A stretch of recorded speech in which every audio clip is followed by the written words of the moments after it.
할렐루야. 오늘은 본 말씀을 중심으로 해서 타락은 혼란한 시대의 특징이다, 이런 제목으로 함께 은혜를 나누겠습니다.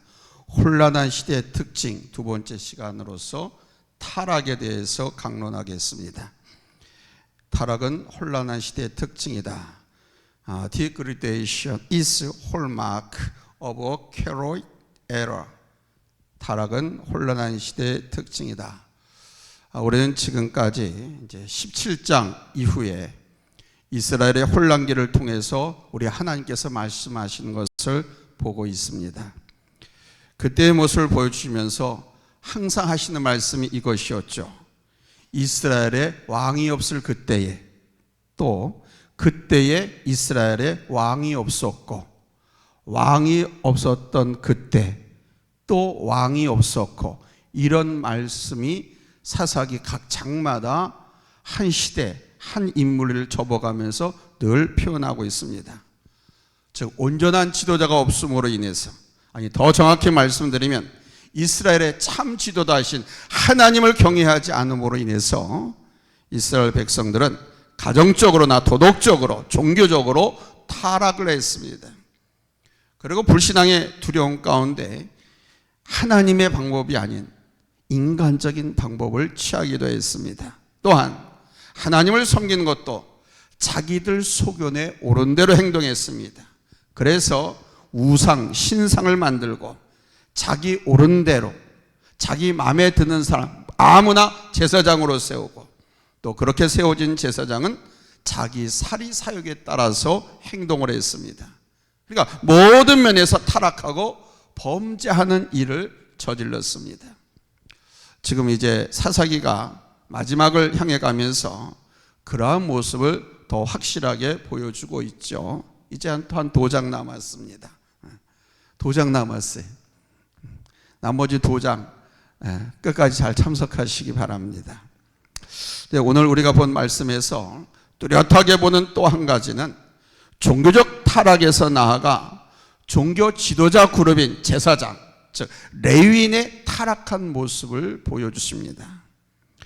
레위인, 종교 지도자, 교회 목사, 장로, 권사, 지도자들, 이들의 타락은 심각한 문제입니다.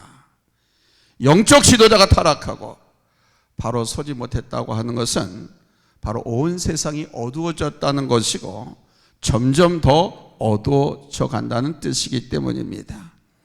오늘 우리는 이 말씀을 통해서 교회 영적인 지도자를 위해서 기도하고 우리 자신 또한 더욱 깨어있는 삶으로 나아가야 할 줄로 믿습니다. 오늘 본문은 한 레위인이 유다 베들레헴에서 첩을 취한 일로 인해서 일어난 사건을 보여주고 있습니다. 에브라임 산지 한 구석에 사는 한 레위인에게 첩이 하나 있었습니다. 그런데 이 레위인과 첩 사이에 갈등이 있었고, 이 갈등 때문에 레위인의 첩이 그냥 하루아침에 친정으로 돌아가는 일이 발생했습니다. 그 첩이 친정으로 돌아가자 레위인은 그 첩을 데리고 오는 일련의 과정에서 특별히 종교인, 즉 제사장, 레위인의 타락한 모습을 보여주고 있습니다. 첫째, 레위인이 첩을 취했다고 하는 것은 잘못된 일입니다. 레위인이 첩을 취했다고 하는 것은 하나님을 섬기는 자라서 합당치 못한 것이죠. 레위기 21장 7절 말씀에 보면 하나님의 집에서 봉사하는 모든 레위인은 기생이나 부정한 여인을 취해서는 안 된다라고 엄격하게 규정하고 있습니다. 그런데 여기서 기생이나 부정한 여인이라고 한정하고 있습니다. 그래서 어떤 사람은 전혀 깨끗한 여자는 첩으로 취할 수 있지 않느냐라고 반문할 수도 있습니다.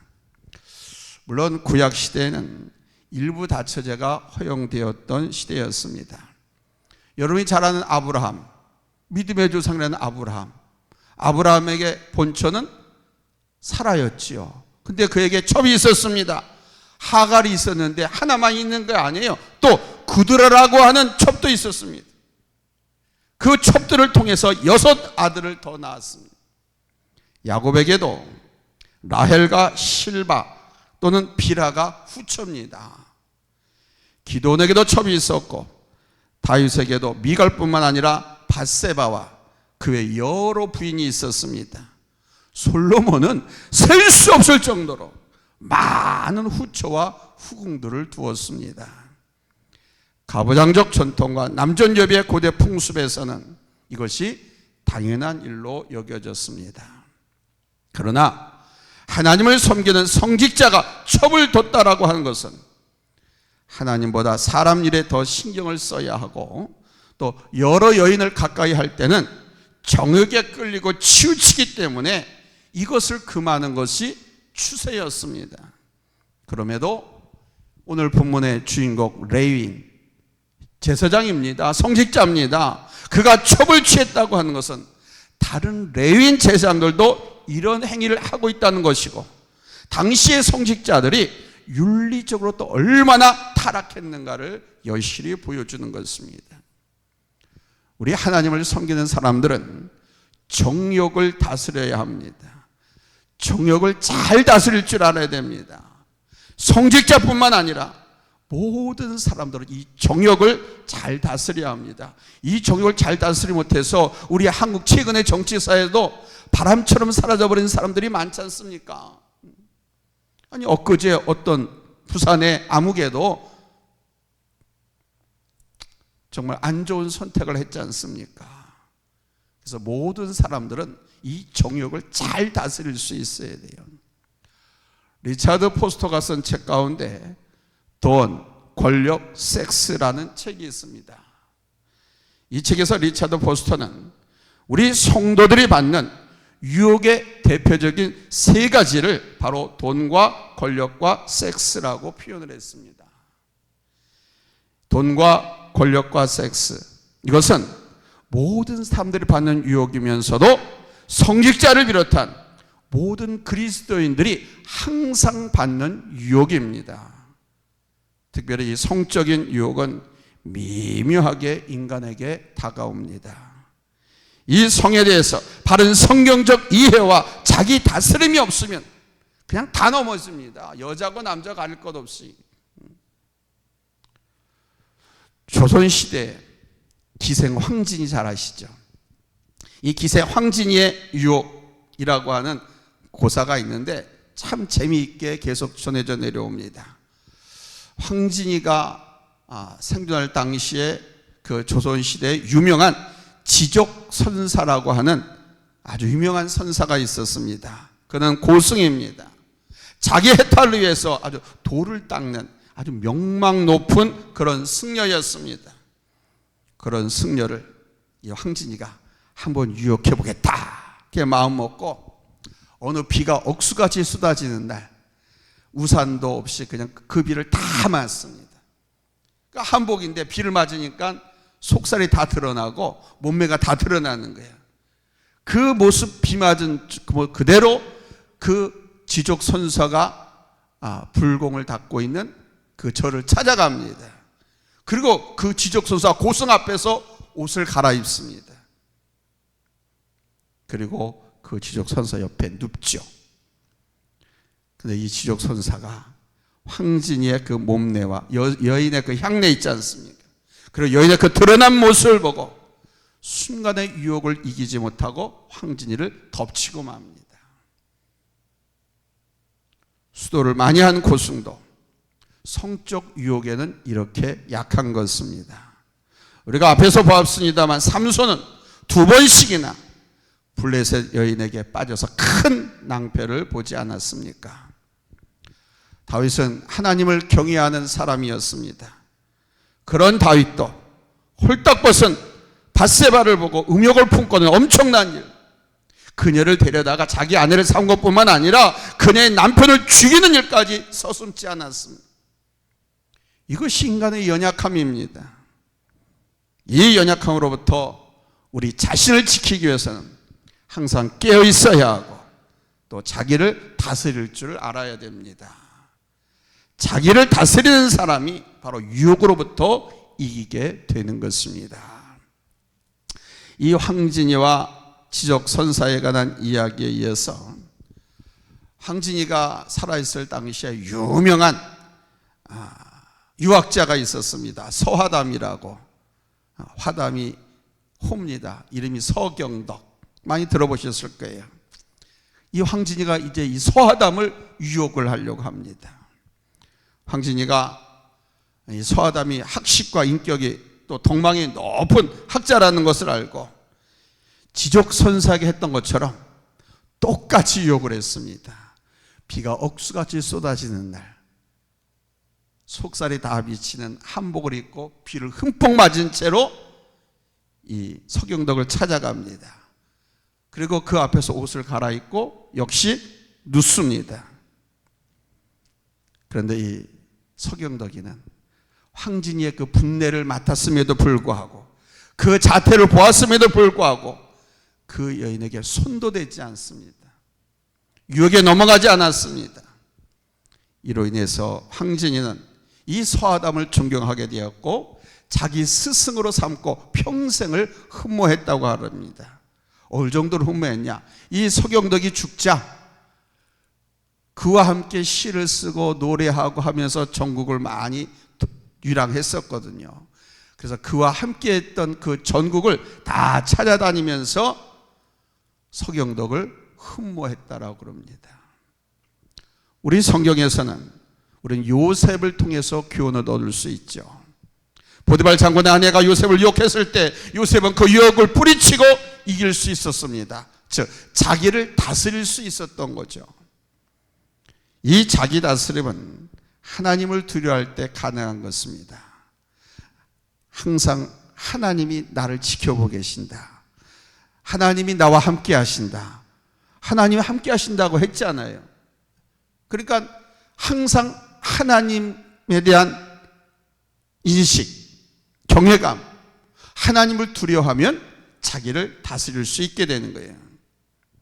우리도 지금 하나님이 나와 함께 하시고 나의 모든 것을 보고 계시고 아신다는 것을 의식하면서 살아가면 어떤 유혹도 이길 수가 있습니다.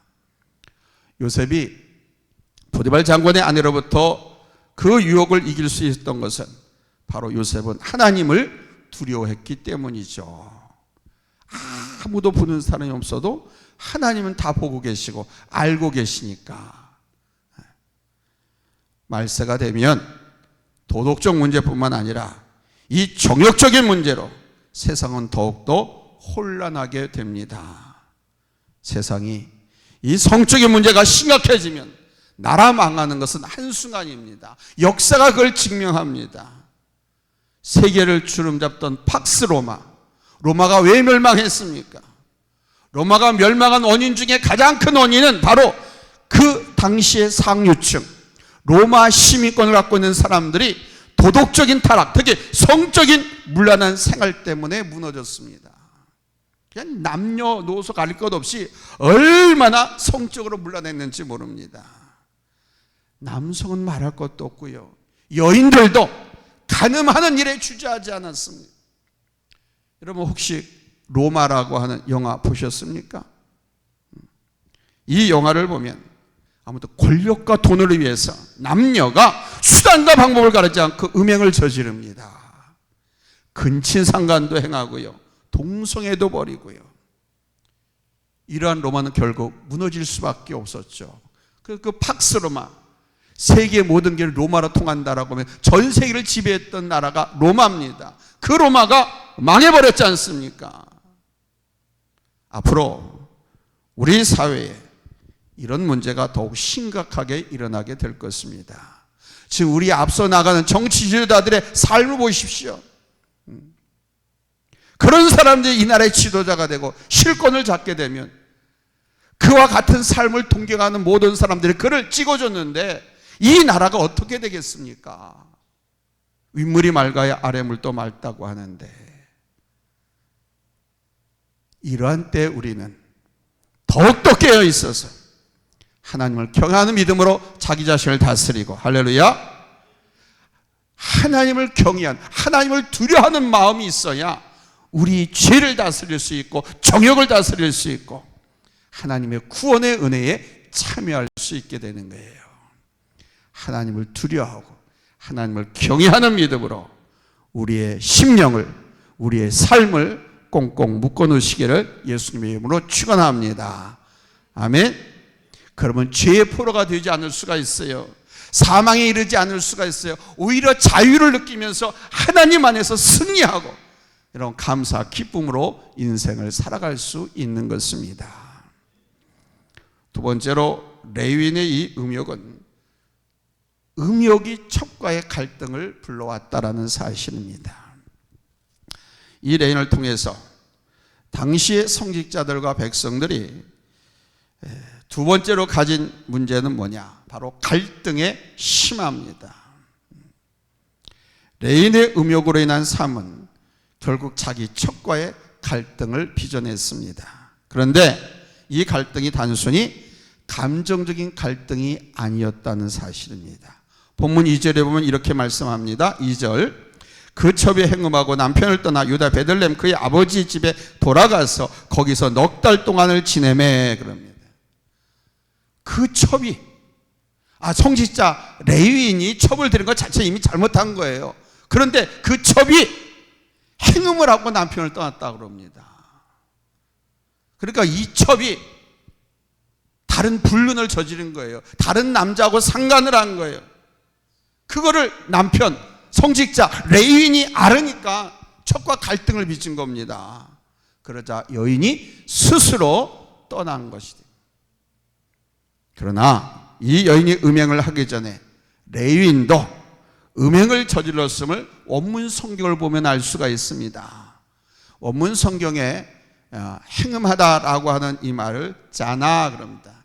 이 자나 뒤에 그에게 대항하여라고 하는 전치사가 나오는데 그 전치사는 알라이유라는 단어입니다. 알라이유, 이것은 이 여인이 성직자 레위인, 자기 남편에 대한 불평불만으로 똑같이 행음을 하고 간음했다라고 하는 것을 보여주는 것입니다. 다른 남자와 이 성직자의 갈등은 음행으로 인한 갈등이었고 나아가 가정의 불화를 초래했죠. 지금도 가정에서 누군가가 음행을 저지르고 도덕적으로 타락하면 그 가정은 갈등 속에 폭발해 버립니다. 대개가 하나님의 특별한 은혜가 있어서 용납하고 용서해 주는 그런 은혜가 있지 아니하면 그 가정 그냥 폭발해 버립니다. 그리고 그 가정 두 부부 폭발하는 걸로 끝나는 것이 아니고 그 자녀들에게까지 그 영향을 미칩니다. 그래서 그 자녀들도 역시 살다가 그냥 또 폭발해 버리는 거예요.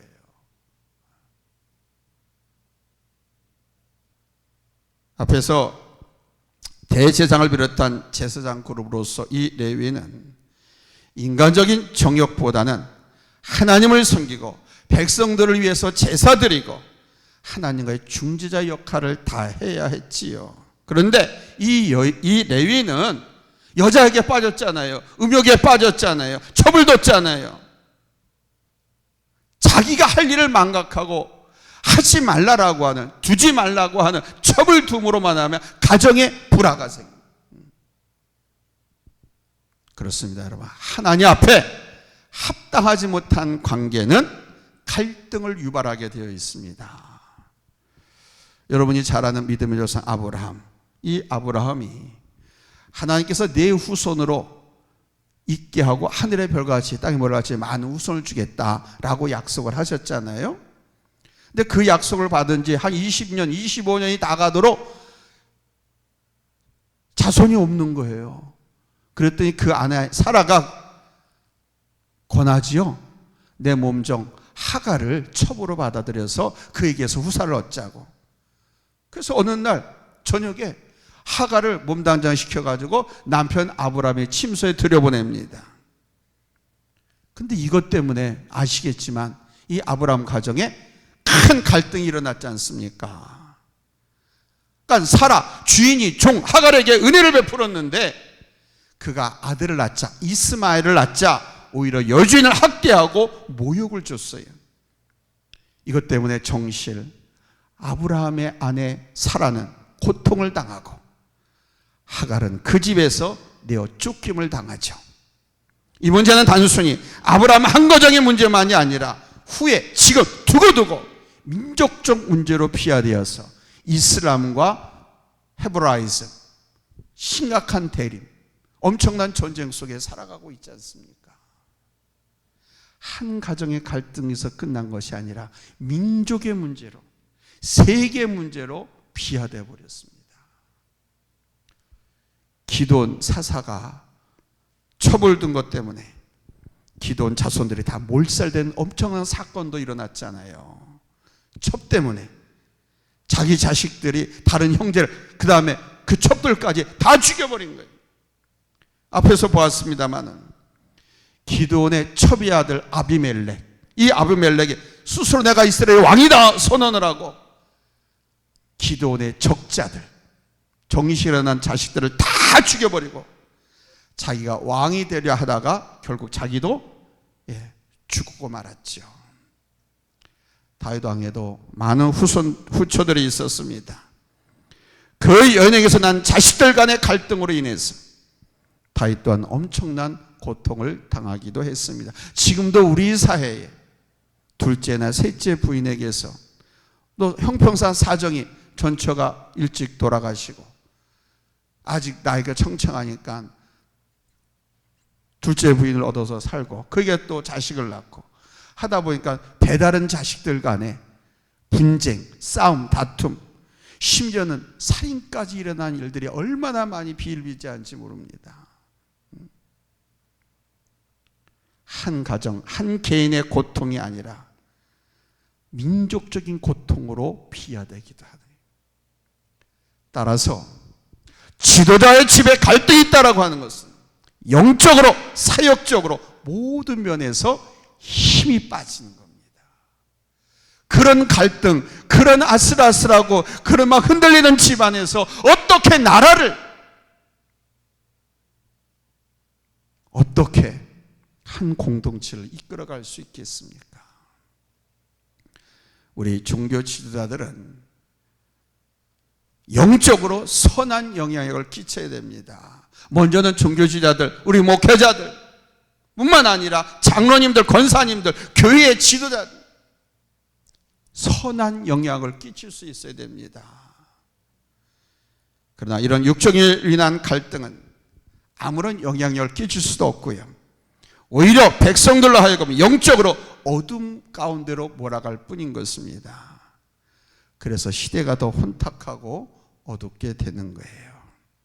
우리는 우리 조국교회, 내가 이 조국이라고 하니까 어떤 것들은 내가 그 좌파 그 조국이를 말한다고 착각하고 나보러 몰아간 사람이 있더라고. 그거 아닙니다. 우리 조국, 대한민국,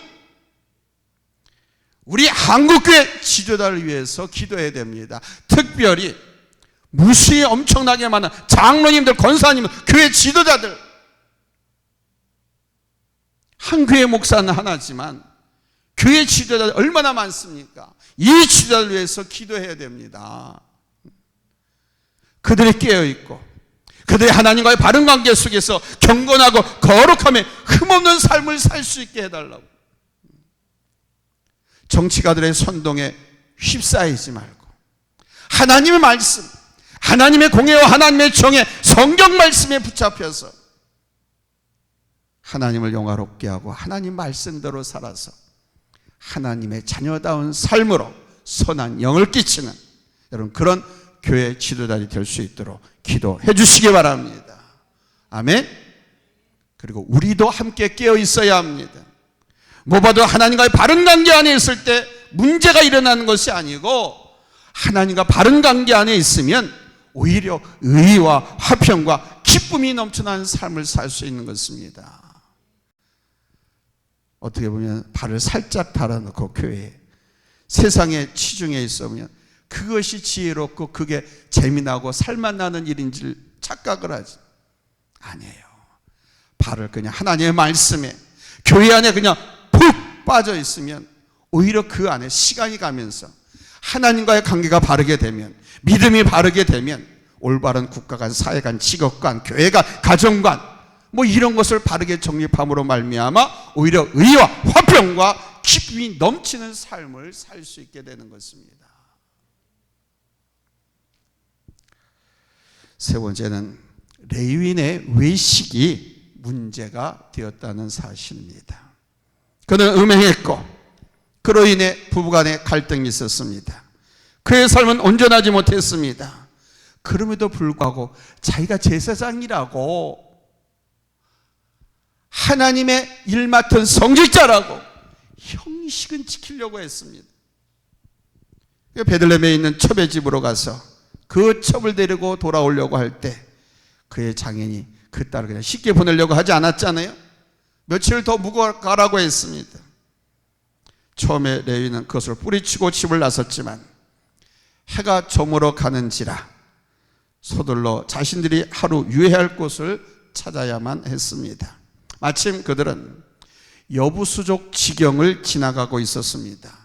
그때 이 제사장 레위인의 종이 말하기를, 주인님, 이제 해가 지려고 하고 우린 지금 마침 여부수족 마을을 지나고 있으니까 우리 저 마을로 들어가서 하룻밤을 거하고 갑시다 라고 종이 제안을 했습니다. 그런데 이 레위인이 어떻게 합니까? 아까 성경 읽었죠? 거절했습니다. 거절한 이유가 뭔지 아십니까? 오늘 말씀대로 그 이스라엘의 선민의식 때문입니다. 하나님의 백성이 이스라엘 땅이 아닌 이스라엘 사람이 아닌 곳에 가서 거할 수 없다라고 하는 이 율법주의 때문에 거절했습니다. 그리고는 야, 여기 안 돼. 우리는 여기 가면 안 돼. 그러면서 베냐민 지파 지경인 기브아 땅으로 가자 이렇게 말합니다. 여기서 우리는 이 레위인의 또 하나의 이중성을 발견할 수가 있죠. 그는 첩을 들였을 뿐만 아니라 음행을 저지르는 것을 스스럼 없이 하는 사람이었습니다. 그런데 율법과 선민의식을 내세우고 하나님의 말씀대로 살아야 한다, 이렇게 이중성, 그걸 주장하잖아요. 우리 성도들이 범하기 쉬운 오류가 바로 이것입니다. 겉으로는 거룩하고 경건한 척하면서도 속으로는 온갖 악한 생각을 다하고 보이지 않는 곳에는 음담패서 불평, 불만, 비난, 욕, 하나님께서 하지 말라고 하는 것들을 죄다 모조리 다 행하는, 겉으로는 경건한 척, 하나님이 자녀인 척하면서, 이게 외식입니다. 이게 이 지도자들의 외식이 크면 클수록 그 시대는 암울하는 거예요. 어두운 거. 하나님의 백성들인 우리 성도들이 이런 외식과 형식에 빠지면 이 시대는 어두울 수밖에 없습니다. 예수님은 바리새인들의 그 외식하는 그 모습을 보시고 회칠한 무덤이 독사의 자식들아라고 책망을 하셨습니다. 바리새인들이 얼마나 경건한 사람들이니까, 얼마나 하나님의 말씀을 많이 배우려고 노력합니까? 또 외우고 다닙니까? 하루 3번씩 꼭 기도하고요, 일주일에 한 번씩 금식하고요, 하나님 앞에 드릴 것은 꼬박꼬박 따박따박 정확히 떼서 하나님 앞에 드릴 정도. 바리새인들은 그런 율법주의자입니다. 그런데 그들의 외식하는 것, 그들이 못된 짓은 다 하더라고요. 속으로는.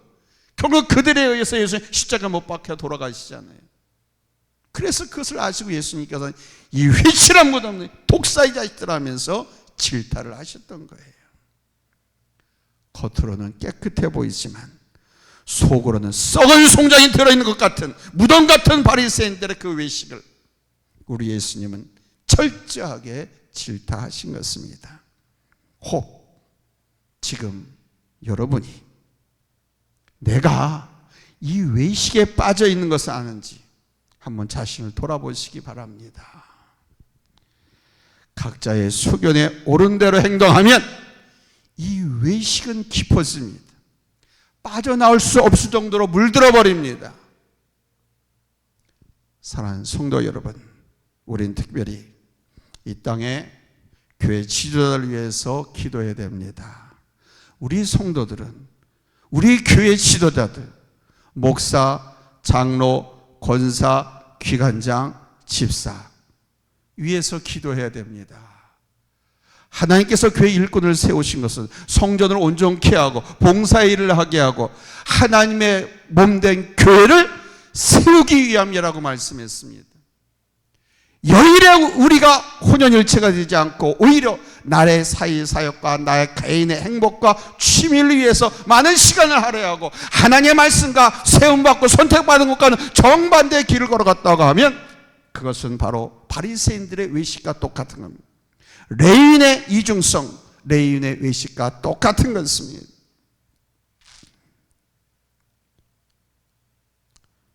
사사시대가 암울한 시대였던 것은 바로 성직자들이, 교회 다니는 교회 지도자들이 자기 소견에 옳은 대로 행동하고 하나님을 두려워하지 않았기 때문입니다.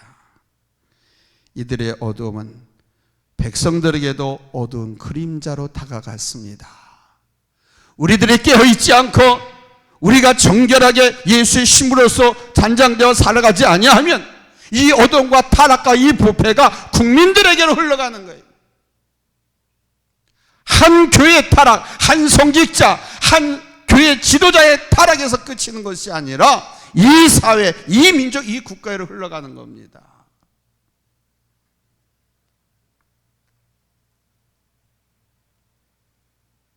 지도자가 바로 서고 교회가 바로 설 때 빛과 소금의 역할을 다할 수 있습니다. 우리 성도들이 바로 서기 위해서는 특별히 교회 지도자들의 역할이 매우 중요합니다. 여러분, 이 시대를 위해서 기도합시다. 우리 교회 지도자를 위해서 기도합시다. 이 땅의 영적 지도자를 위해서 기도합시다. 우리 또한 우리 자신을 지키고 우리 자신을 바로 세우고 깨어 있읍시다. 할렐루야. 그렇지 않으면 주님께 버림받습니다. 우리 하나님은요, 교회 안부터 청소하시겠다고 그랬어요. 우리 주님 오셔서 심판하실 때는 교회 안, 강대상부터 심판하신다. 강대상, 그 다음에 교회 안입니다. 교회 지도자들을 말합니다. 우리가 바로 서고 우리가 깨끗한 삶을 살고 바른 삶을 살고 하나님의 영광을 위한 삶을 살고, 아멘. 이 사회 우리 국민들을 선도할 수 있는, 선한 영향을 끼칠 수 있는 덕스러운 말, 덕스러운 생활, 선한 영향을 끼치는 삶을 살아서 하나님께는 영광이 되고 우리 많은 국민들, 주변 이웃들로부터 사랑받고 칭찬받고 존경받는 하나님의 자녀들이 될 수 있기를 예수님의 이름으로 축원합니다. 할렐루야. 기도합시다.